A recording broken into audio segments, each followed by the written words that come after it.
Hey, my friends. My name is Denise Walsh, and welcome to Transformation Tuesday.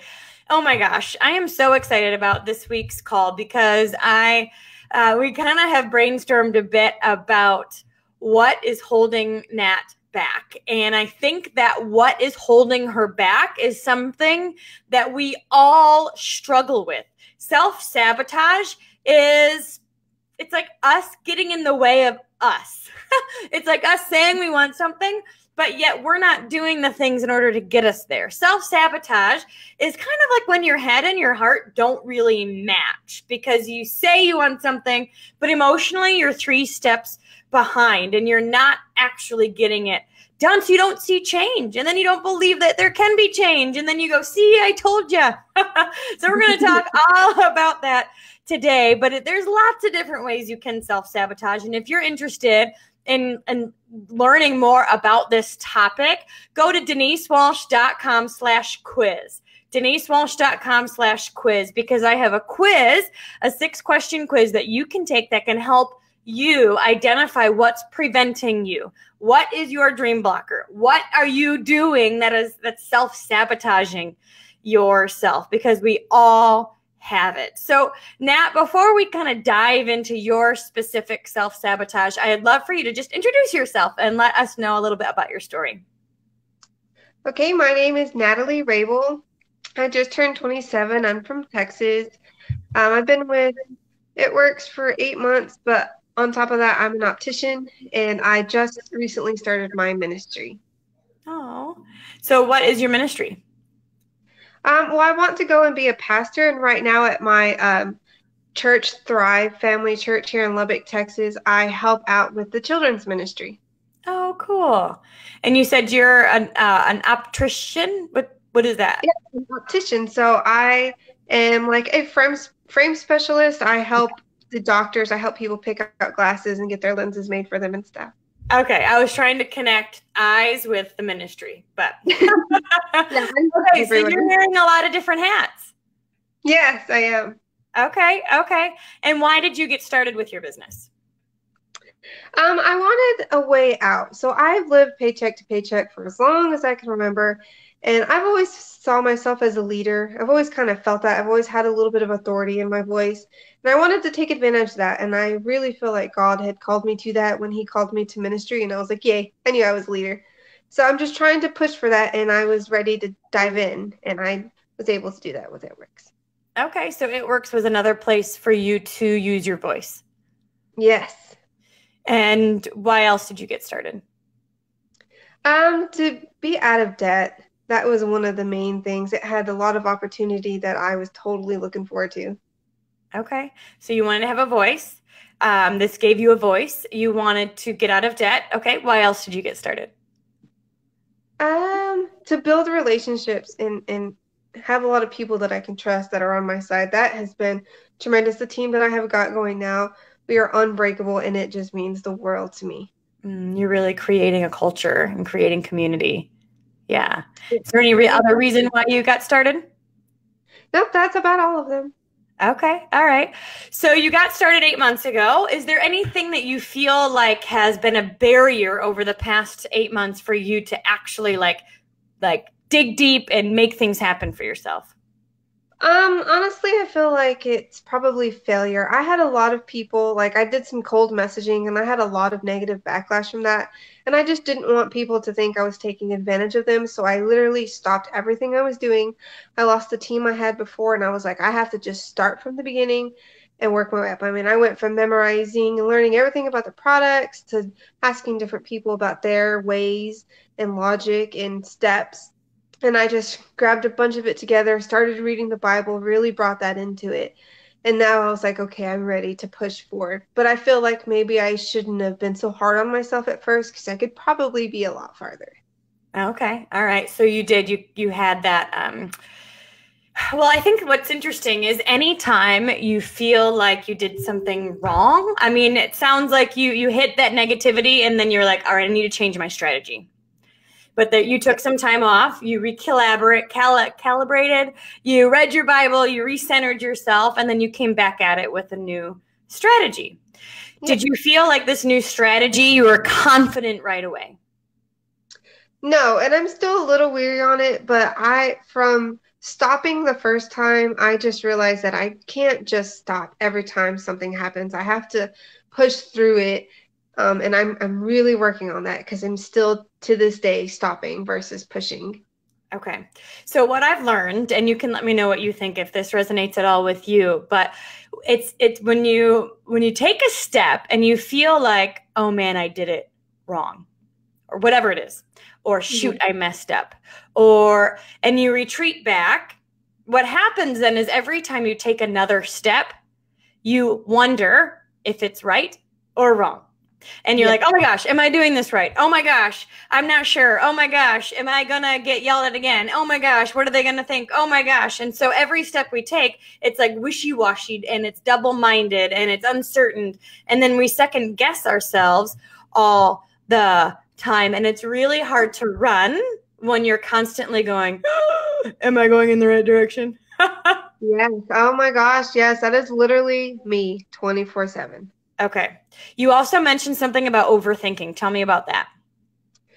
So I like to do this really fun game where I play the worst case scenarios, like all of them in my head versus the best case scenarios. So most of the time I talk myself out of ever doing anything, or I already assume someone's upset. And I overthink it, and I'll just sit there and just spin and spin and spin and then do nothing. Then the day's gone. Okay. So overthinking isn't like, I'm going to do all the research until I know for sure that this is the exact ingredient and, whatever. It's not over preparing. It's over analyzing. Yes, definitely not over preparing. I wish I had that problem. Okay, so over analyzing. So again, when you take a step or you do a message or whatever, you're second guessing yourself. Mm-hmm. Okay. Yeah, I haven't been able to narrow down what this is yet. Okay. This is actually, post in the comments if you've ever had this before, where you're second guessing each step of the way. And what happened, it's like, this is so connects with me because I've been here too, where you feel like you did something wrong or you weren't quite sure. And so then every time you took a step, you weren't sure if it was the right step or how people were going to respond. So you were questioning yourself every single time. And that is what the Bible would call double-mindedness. It's like wishy-washiness. It's wondering. It's, what do I do? And did I do it right? And so do you know the sword, it like slices double-mindedness? Oh. So here's the thing. This is what happens. In order to slice double-mindedness, and defeat. This is the word because that all starts with D. I like it to say it this way. So the decision is that sword. Decision is defeats. Decision defeats double-mindedness every time. So if we were going to say, all right, I need to make a decision here. You know why you're doing this business. And instead of second guessing every step of the way and analyzing, what decisions could you make that when you stepped, you felt confident? When I involve other people. So like right now I'm doing this thing with my team where I'm kind of just sitting on the floor with them. I'm like, let's all start from the beginning, all of us, let's all learn together. I feel like that helps me a lot when I involve other people because getting their input and having their say kind of gives me a direction to go in. And a lot of times it's really positive and inspiring because I see it from a different perspective. And then later on in life, when I recross that, I have different perspectives of positive success versus just negative failure. So when you're doing it together with your team and you message someone, do you have the same second guessing that you do when you're alone? I do, but I'm open about it. And a lot of times they're reassuring or they also have the same fears. So you're able to say, this is how we build our business. We build relationships. We message people. We do host to posts. We we grow our network, we grow our influence, and we follow up with people. This is how we build our business. Together, so that no one's left behind. Because I leave myself behind often because I kind of just sit back and wait for the right, perfect, the stars to align. And I don't want anyone on my team to go through that. So I'm being extra sure to involve everybody at every step. Including yourself. Yes. So you're giving yourself permission to lead. Yes, I'm trying. I kind of go out there with my first idea and thought, and I let it evolve from there if it does. So when you have the double-mindedness, you're like, oh, am I taking the right step? Or I'm unsure. You can have these decisive thoughts that happen that go, no, this is how we build our business as a team.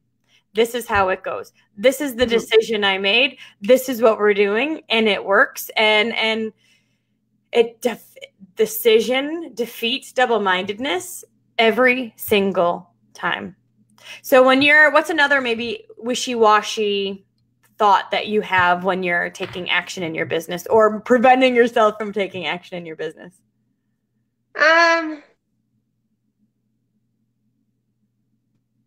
don't know. I guess it's just saying the right words. I'm worried that I'm saying the wrong words and I'm the reason why things aren't happening the way I'm saying things, because since I do overanalyze everything, I tend to talk to people in paragraphs versus just kind of getting to the point. And a lot of times I push people away from that. So I'm always second guessing every word that I want to say, wondering if it's too much or too little, not enough, too around the bush, or maybe too much straight to the point.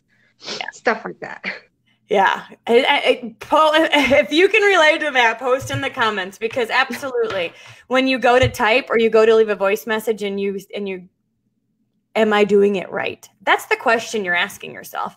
Am I doing it right? Is this the right thing to do? Is this the right thing to say? Am I going to do it wrong by saying it this way? And the question I have for you is is there a clear right or wrong way to do anything? No. Well, I guess you don't know until you try it, and then you're just like, oh, that was bad, or oh, that was good. Yes. Seriously. Let me just say that again. You don't know until you try, and then you learn as you go, right? You're like, now I know paragraphs don't work. Now I know 3 sentences end in a question. Now I know leave voicemails. Now I know, or voice messages. Now you know because you were doing it. You don't learn that until you start, right? Yes. Oh. There's an element of trusting yourself in here too. Which I'm learning. Yeah. There's an element of trusting yourself, but then there's also the element of forgiving yourself or learning from the mistakes quickly. Yes. And just taking things so personally, that's really what I'm trying to work on. I mean, I don't know, every word. I'm the type of person that I do overthink, and so I do think through every word that I want to say. And so I always mean what I say, and it's hard because that's not always the right way to go about things. And then when people say things, I take it so literally. And so it's just constant battle back and forth. That will also be a skill that you'll want to grow in ministry. Oh, nice. Because as I was a clinical psychologist, and I had to learn that skill of I can love you and I can want the best from you, but I don't absorb all of you, Right. There's this element of I'm so confident and strong in who I am that what you say has to kind of bounce off a little bit. Because I'm going home to a really loving family. And when I was at work, it was chaos and drama and jail and CPS and drugs and all this stuff. And I had to be I love you and I care about you and I want the best from you, but it's on you. You know what I mean? It's on you. I couldn't own it all for everybody. And and as a in ministry, there'll be some seasons of that too. So this is a skill that will help you in all areas of your life. Oh, great. I'm so looking forward to that. So when you think of overthinking and you think of second guessing, you think of trusting yourself, you think of kind of being a perfectionist a little bit, where you don't want to just send something haphazard. You really want to be thoughtful, which is good. Are there any of those that stand out as being like the one thing that if you impacted that one area, it would domino affect the rest? I don't know. I'm really not sure. It's kind of a little bit of everything. What do you think? I don't know. I guess maybe can you be a little bit more specific? Yeah, when you think of kind of the things that hold you back, is there anything that you feel like you could grow in that would domino effect and kick the other things to the curb too?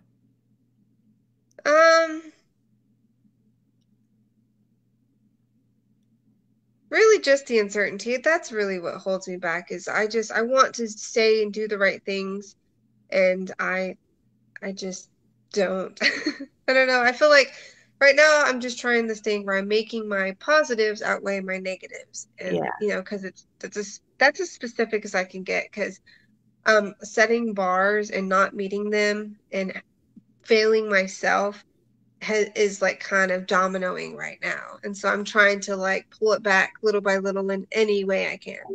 Right. Setting a daily goal that you can hit. Yes. Setting goals that have to do with, what's that? A small daily goal, because those are easier. Yes. And that builds your internal trust again. Yes. Yes. Yeah. And when you build that internal trust, you know you're going to do what you say you're going to do, but you also know that what you do is taking you somewhere. Yes.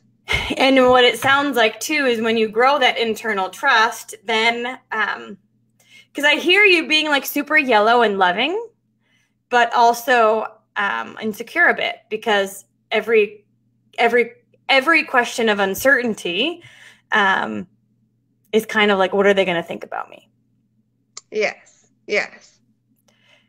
So the one thing that I see that you can really grow in that will domino affect everything and really like kick everything to the curb, because you are a loving, caring person. And because that's who you are, like no one will ever think you're rude. No one will ever. I really hope so. Yes. I mean, at the end of the day, I feel like because that's who you are, a person who genuinely cares and you genuinely want the best for people. That will always come through. Always. Even when you're hitting a goal. Always. It will always come through. And so the thing that will kick all of that uncertainty or that insecurity or the what ifs and the questions and all of that confusion to the wayside is when you are so stinking strong and like confident in who you are and trust yourself. Know who you are, know what you have to offer, and you're so excited about that. And I wish my microphone wasn't so big, because when you are like here, that's when you have that that like bubble around you, when what other people say or do doesn't impact you as much. Right. So I do need to trust that. I mean, because I know I have the best intentions, and I guess I do need to trust that more. Trust that, because it always comes through. You'll learn the words to say. You know what I mean? Like you'll learn like, okay, that was really long, and I probably wouldn't even read that. Most people don't read, they skim. Most people are looking at their phone at the stoplight. Like most people are sitting down and listening and reading, like they're multitasking, right? So it's got to be quick. It's got to be to the point. It's got to be exciting, whatever. You'll learn that as you grow, as you do it more, and as you really figure out what works. But when you know that that you are somebody that's helping them, like, and you trust that, you can run. Good. I'm glad, because I'm leaning into it a little bit more and more every day, especially with my team being so excited and passionate. Like them being excited helps me be excited, because I don't want to let them down again. I was able to bring a majority of them back with a couple of new people, and I just really want to do it right. And I want them all to know that I just genuinely care, and I want this for all of us. And I might not know exactly how to get to the top, because 8 months into it, I'm still working on it. Oh goodness. It took me a year to go diamond and 5 years to go ambassador. And you know what I mean? Like we're all learning. Good, because I'm 8 months and I haven't hit ruby yet, but I'm pushing for diamond this month. I'm skipping emerald and ruby. It doesn't, once you find a few key people, it really doesn't take much. Good. So one question I have is, with this with insecurity or double-mindedness or second guessing, like that is just kind of a wobbly core sometimes. If someone were to say to you, hey, Natalie, you have green hair, how would you respond to that? I'd be like, I don't, but I appreciate you looking at me. So you wouldn't take that personally? No. Why? Because it's not true. Interesting. Right? So when you know who you are, right, and you know the truth, and you know what you have to offer. Yes, then it doesn't matter because it's not true. I never thought about it like that. Yeah. Typically, we really are only triggered by things we're already thinking. Right? Exactly. So if they come back to you and you were like, I knew it. The message was too long and too forward and you go off on your, you know what I mean? Yeah.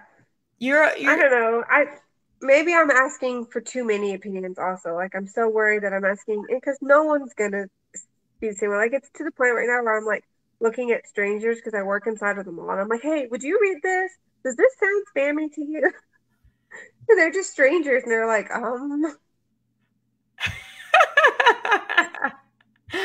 Yes. Yes. Trust yourself, my friend. Right. Yeah. Trust yourself. Trust yourself. Trust yourself. So I want to end with, and I'll go through the comments here in just a minute. I want to end with what are some things you are really, really good at? When we're growing our core, it's decision. It's the decision to trust yourself. It's the decision to go with your gut. It's the decision to let all those things kind of fall by. It's part of that is the decision. But part of it is really the growth of who you are and really standing firm in that. So what are some things that you are really, really good at and you love? Reading is number one. I'm really good at it and I absolutely love it. And it kind of bleeds into every single aspect of my life. I'm really good at talking to people and in front of people. I'm really good at kind of taking the brunt force of things. Like I'm always the first one to volunteer, even for something that no one's ever done before. I'm brave in that aspect, and I'm able to keep a good poker face going on. Like even when I'm like panicking on the inside, I'm able to be like, I got this. But really, I don't feel that way. I'm really good at helping other people and making them feel good. Like I'm really good at finding out what's wrong with someone. I'm able to like kind of touch on that. Like when people are angry, bullies, stuff like that, I end up making really good friends with them because I'm able to see the sorrow that's behind that. Yeah. Sometimes that consumes me, other people's sorrow consumes me, but most of the time me touching that, diffuses them, and I'm really good at diffusing people. Yeah, you definitely have that yellow in your blood where you just are a lover of people and you want to help them grow. And I mean, that was my psychology too. That's why I got into psychology, was because I wanted to help people grow. And that's why I jumped right into ministry. Yeah. Yeah. So this internal strength and this kind of protection that you create means you can overflow with love, but they don't have to drain you as much. And you can really stand firm in who you are because you know the truth. Right. And anything that says you're unworthy or not good enough and blah, blah, blah, blah, blah is a lie. Yes, that's very true. That's very true. I never even saw that in myself before. Well, the goal is to have such like affirmations and loud over here that anytime you go down the rabbit trail, you can pull it back in. So you are a really good listener. You're a really good friend. You're a really good leader because you don't just say, hey, guys, go do this. Like you're on the floor with them. You're you're pounding the pavement with them, you're charting with them, you're following up with them, you're having fun with them. And the more that you grow in your strength, the more people will want to follow. Yes, I hope so. I really hope so. I'm trying. Oh no. Okay, we're gonna end by saying it is and I am. It is and I am. That's right. That is. It is and you are. You're in the midst of your journey, but people are flocking to you because they see that you are somebody that truly cares and wants to help them get to where they want to be. And because you're helping people get to where they want to be, you are going to be a top income producer in this company. And it is going to it's going to allow you to minister more than you even expected. Yes. Amen. Amen. It is and I am. Awesome. Well, is there anything that you would want to end with, or one thing that you can do when you start second guessing yourself that brings you back into the here, now, and the truth? Just remembering to trust myself, because you're right, the good always outweighs the bad. And if I go into it with wholeheartedly, genuinely amazing intentions, then it should be all okay. And even when it's not, it probably wouldn't be as bad as I think it is. Yes. You can totally stink it up and they still could sign as a customer because they still want the product. And it really has little to do with what you say. Yes. Yes. All right. Well, you've got this. Guys, give Nat some love. Let her know that she truly has everything she already needs in order to experience success in all areas of her life. And we all have been there. Seriously, we've all been there. We've all second guessed. We've all doubted. We've all wondered. We've all... and it's exhausting. But once you decide to trust yourself, you decide to take steps forward and you trust the steps that you're taking, you truly can run. And when you're running, you experience momentum and you create momentum and duplicate that within your team. So, all right, let me take a look at some of the messages here. We've got a lot of people who are in your same boat, Nat. They're like, oh my gosh, all the time. I overthink everything. I second guess everything. Kenya and Alicia, they confirmed decision defeats double-mindedness every time. Decision defeats double-minded. So when you feel double-minded, make a decision. What do I want? Okay. What do I want? What do I want? What do I want? What's the truth? What do I want? And then like stand firm in that. Ooh, yes. Afraid of what people will, yes, now what? Am I going to know the answer? Am I going to sound silly? Oh my goodness. Yes, all of those questions, you guys, it's just a part of the game and you'll learn it as you go. Learning to forgive yourself. Oh my goodness, you guys are awesome. Ooh, Stephanie says, action comes after decision. You can make a decision and put no action behind the decision. It's just a thought. But when you make a decision and you take a step, you truly can create that wave. Yes. So good thoughts. Love that. So good thoughts. Kayla has her dream journal. Yay. And you know what's the journal is back there. A couple things about that tool is that every day you decide your goal. You know, you have your vision of the Dream Life Daily goal. You write it down every day. And the goal for that is that it's the same goal every day until, you know, it could be to get to diamond. It could be to get to ruby. It could be to pay off $5,000 in debt. It could be whatever you want it to be. But the goal is that that decision allows you to have clear focus and intention. So you're not wandering all over the desert. You know where you're going and you're excited about it. Yes. Yes. Awesome. Yes, and that journal has helped so much. I'm so thankful that I got that from you. You're awesome for writing it. Oh, thank you. I didn't even know you had it. So yay, thank you. Yes. We've got a few more, actually, we've got a few more versions of it coming out. One is coming out next week, and then another one is coming out in a few months. So we'll have 3 versions of the journal so people can rotate through, because people would say to me, all right, I'm done with the 30 days. Now what?